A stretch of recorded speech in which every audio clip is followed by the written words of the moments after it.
Hey everybody, this is Andrew from Renaissance Gardening and Cooking.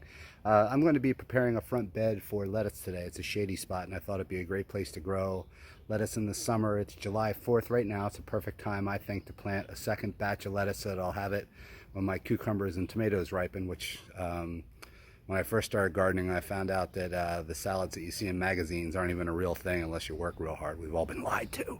But anyway, so I'm going to try this, and I thought that I would bring you along because I'm going to be using burlap as a weed barrier. I've never done this before. I usually use paper, cardboard, or whatever. I don't have them. I do have a lot of burlap, and I've been wanting to try this, and this is a great opportunity. It's a beautiful day.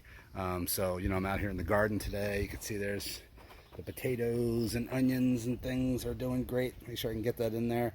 Here's the bed that I'm doing. I just put in this little weed barrier to keep the moths off of my cabbage that I just planted. I'm planting a whole bunch of stuff in the bed.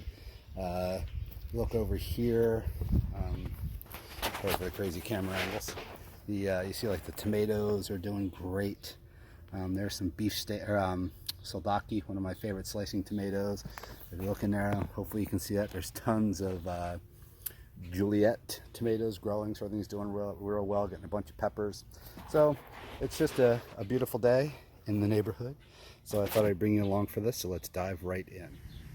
Okay, so this right here is actually going to be the bed that I'm going to be putting the lettuce in. I did grow lettuce in here last year. It worked out real well. This gets probably 2 to 3, maybe 4 hours of sun in the morning, so it's a perfect place, I think, to grow lettuce in the heat of the summer. Right now you can see it's just a cacophony of weeds. We got some wild plantain there, some clover, some dandelion, all the stuff that are going to go back to the chickens. They're going to love that stuff. I got some pine clippings from the Christmas tree that I left in there just to help mulch the soil a little bit. So I'll be taking all this out and I'll be laying burlap down and then covering with compost. I already have my first little bucket of compost that I got out of the chicken run right there. And let's get into it again. Okay, so the first thing I need to do is rake up all of the pine needles and leaves that are in here. I'm not going to go too crazy. I do have some wood chip mulch in here too, some natural wood chip mulch that I get from my local township. All these weeds are going to go under the burlap, and the burlap will actually kill them.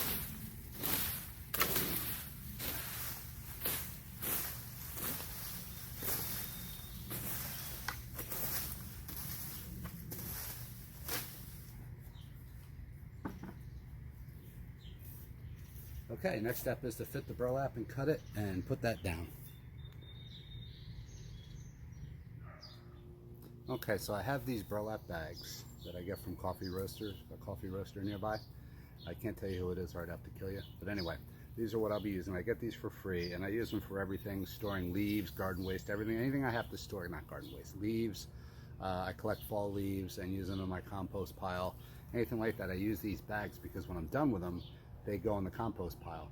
I will be cutting out the seams and any strings because those things won't deteriorate very quickly.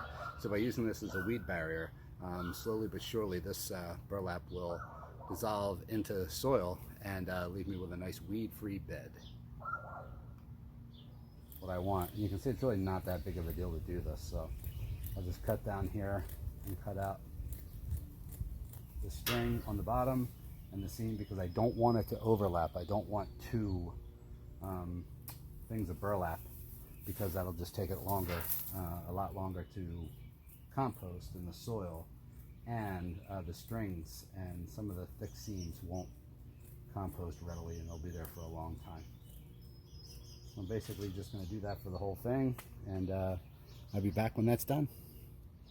So here I'm actually cutting the seam of the bag. I thought I'd show that. I already cut the top and the bottom off, and now I'm just going to cut the seam out. Again, the seam has it's very thick with burlap. It also has string in it, and I don't want really either of those things in the ground. They'll rot eventually. It's all the one thing I should mention about burlap bags is they're made typically from something called jute, which is a natural fiber. So it's basically just plant material, which is why they compost. Twine is similar if you get jute twine. And that's what I use in the garden as well, because when I'm done with the twine, same thing, I just throw it in the compost pile. All right, so hopefully you're seeing that. So I just cut out one side of the seam.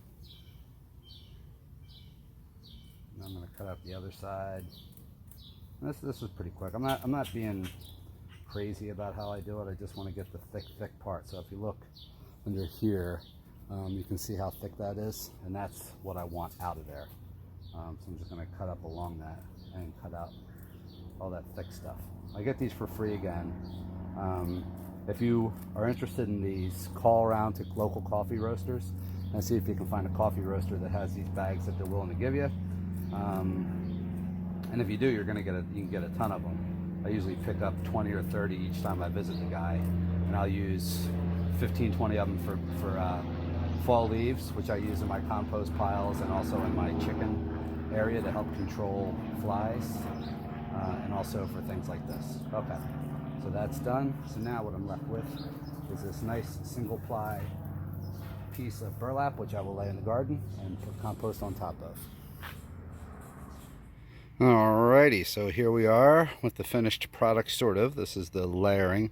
So 2 burlap bags wasn't quite enough, but 3 was going to be a little bit too much. So I had a cardboard box that I just pressed in the service for this. Again, cardboard will work, but I only had this one box, so it wasn't going to be a convenient thing for me to use today. So I have a couple burlap bags. These will probably take twice as long, if not more, than this to break down, but frankly I'm going to be growing lettuce in here, so there'll be enough compost on top for the lettuce to grow, so I won't really have to reach down into the soil, and by by the time the winter's over, this will be pretty much rotted away. So alright, so now it is time to put the compost on top.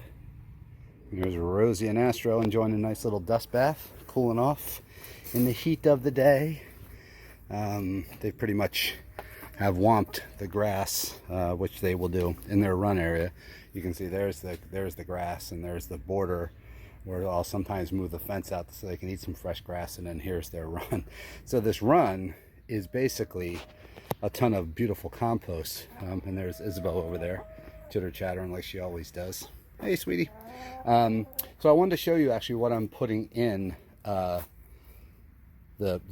bed where I'm going to be planting the lettuce. So here's my current compost bin. I just dumped some fresh, really stinky compost in there. So there's a bunch of little bees actually around it. I have these very little cool bees. Are great pollinators, so I just let them do their thing. I had emptied out this compost bin earlier. I'll be filling that one up over there with grass clippings and things as the season goes on. So but what I'm doing for this is I'm literally just taking the floor of the run where the chickens have been scratching through the compost and depositing other nutritious material, if you know what I mean. And I'm just basically digging that and popping it in here. And then I'll take it out and spread it around. I'm also going to put probably 30 to 40% mushroom compost in there that I get for free from a mushroom farm. So, all right, so I will see you in a minute. Speaking of bees and pollinators, I want to take a minute to say if you're concerned about having enough pollinators and you don't want to have a beehive, I recommend you can make one of these mason bee house. If you enjoy building things, you can find the directions online.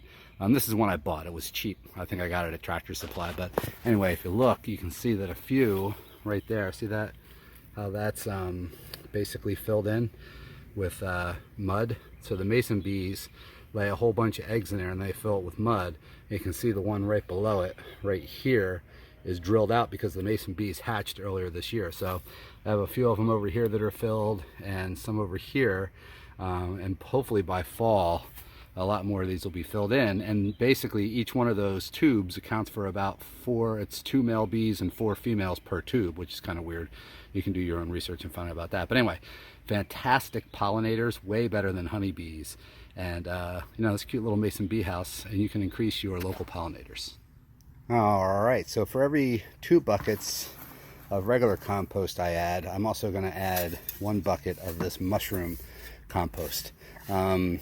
The reason that I'm not using a higher ratio than that, even though this probably isn't a problem because it's been here for quite a while, mushroom compost, when they use it, they actually will put lime in the mushroom compost, which is fine, except for the fact that it will reduce the pH of the soil, or raise the pH of the soil. So anything lower than neutral 7.0 is acidic, anything higher is alkaline. So I like to use this no more than 30%. So basically I'll use 2 buckets of regular compost, 1 bucket of this. I get this, by the way, for free at a organic mushroom farm in Kennett Square, Pennsylvania. So if you're anywhere around there, you do a search for free organic compost mushroom farm and you will find the place. Okay, so here is the finished product. I actually went ahead and did all the seeding as well, so I have a bunch of different lettuces. I have some bok choy, I have some Swiss chard and some kale and all kinds of cool stuff in there. So I'm really looking forward to seeing how this works. So there's burlap underneath this, and then the compost is on top of it. You can see a little strip in the back there that's clearly not got compost on it, so there's a few weeds. I'm not going to be planting back there, so I'll just weed that by hand, so I'm not really concerned with that. But you can kind of see where I put some footprints on there so I can walk, kind of delineate where the plants are planted so I can walk and have an aisle to walk down on. So that is it for this video, and I hope you enjoy it.